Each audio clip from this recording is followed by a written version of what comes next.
আসসালামু আলাইকুম।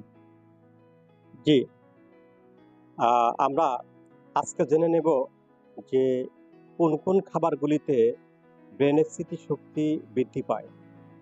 বিশেষ করে স্টুডেন্টদের ক্ষেত্রে আমাদের যারা ছেলেমেয়ে আছে এদের খাবারের রুটিনগুলোতে আমরা যেন এই জিনিসগুলো রাখতে পারি।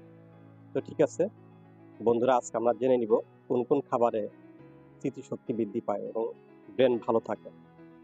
নাম্বার 1 হচ্ছে কফি, এরপরে হচ্ছে অলিভ অয়েল যেটাকে আমরা জলপাই বলি, এরপরে হচ্ছে ডিম, জাম, মাছ, টমেটো, আখরোট, পালং শাক, এরপরে হচ্ছে নারকেল তেল, ব্রোকলি, হলুদ, শতমূল।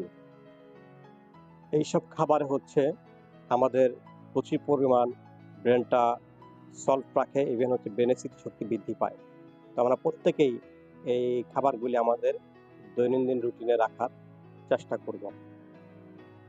তো ঠিক আছে, আমার এই আলোচনাগুলি যারা দেশ ও দেশের বাইরে যারা শুনলেন প্রত্যেকেই আমরা চেষ্টা করব পালন করার জন্য। সকলের সুস্বাস্থ্য কামনা করে আমার কথা এখানে শেষ করছি। সবাইকে ধন্যবাদ।